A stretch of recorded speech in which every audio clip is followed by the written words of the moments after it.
Alpha.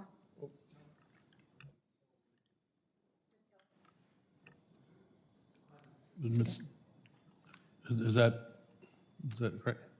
Ms. Hill, did you wish to answer? I did. Oh, Please go ahead. excellent. I'm sorry. I just wanted to speak on your comment regarding how do we know when something isn't working.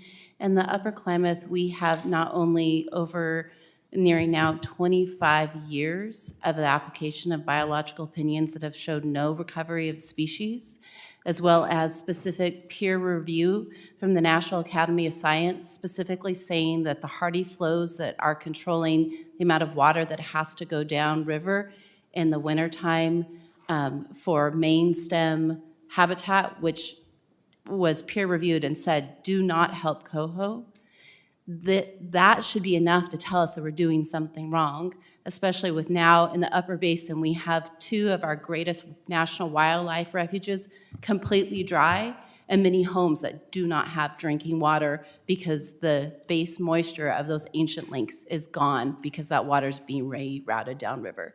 So I would say in that case, it's telling you it's time to do something different. Thank you. Thank you, Mr. Chairman. Thank you, and I recognize Congresswoman Porter for 5 minutes. Thank you very much, Mr. Chairman.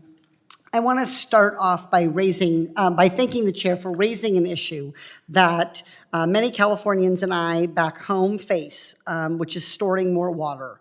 Recent droughts show that Western water users need to get creative and prioritize investments for water storage systems that can prove to be reliable amid a changing climate, whether it's atmospheric rivers or crippling droughts. I have concerns with what is being said about remediating water scarcity. While I agree that dams and reservoirs are important tools in water storage, they can't be our only option. Mr. Sewell, in your testimony, you mentioned that creating and improving tools to better use Western water will be critical to both the region and the country's economic future. But you warn us about putting all of our eggs in one basket. Can you elaborate on why fixating on one solution to water management would be ineffective and fiscally irresponsible in addressing water storage needs? Yeah, certainly appreciate the question. So I think it's, first I want to say that we too do not oppose dams or reservoirs or expansion of existing reservoirs. But I think in any sort of infrastructure that we've experienced, and as well as other safety net programs that we fund from the federal taxpayers, is having diversity is generally a better risk management tool. And so it is one thing, acknowledging that this is such an abnormally wet year in the West, that those wet years are not going to be here every year. So we are concerned that we want to use our limited federal funds in the most efficient way to provide that water in the abnormally wet years and those abnormally dry years when they come. So it's really about risk management. California has more than 1,400 dams in the state. And yet this committee is talking about the need to develop and authorize more surface water storage despite there being limited to no sensible dam sites left.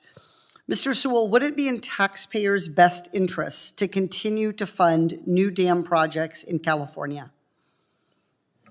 If the numbers say they're yes, then yes. But I think it's shown that the easiest places economically, engineering-wise, and politically to build dams are done. And so at this point, new dams tend to be very costly in dollars and in political issues.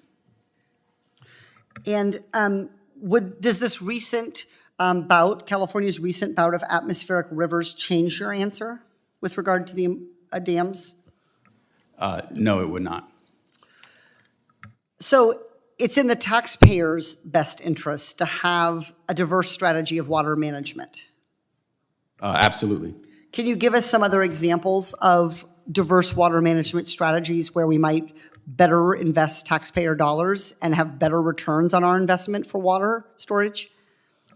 Certainly, and I think Mr. Bordeaux actually mentioned one that we've strongly supported in some of our other water issues, not in the West, but it would work in the West as well, is that aquifer recharging via flooding, by controlled flooding at times, in areas where where you have excess water, and you can have that storage through the aquifer by doing some of that floodplain management. So I think that's a really important tool. But also, the other is in stormwater management in urban areas. I mean, certainly, there's some amount of water, if it's stormwater management, as well as water recycling, that's going to be there as a baseline in almost every year, even the drought years. So they do take some cuts in the urban areas, you're going to have some amount of water that's always available. So I think having that water available, those tools in the dry years and the wet years, is a good way to have that redundancy or multiple options of capturing that water that is greatly needed. I really appreciate you pointing that out because the Irvine Ranch Water District, a water management company in my district, has been a long-standing example of diverse strategies of water storage. And they have positioned themselves well to weather drought as well as years of heavy rain because they have invested in expanded water recycling, better management of groundwater, establishing emergency water supplies, and of course, enhancing water efficiency. And the result has been a 25% drop in residential per capita water use while still maintaining a vibrant and beautiful and economically strong growing community. If taxpayers are going to spend billions on water infrastructure, I think it is our job to ensure that those projects provide long-term availability for the water resources that we already have. I yield back. Thank you. The chair recognizes Congress.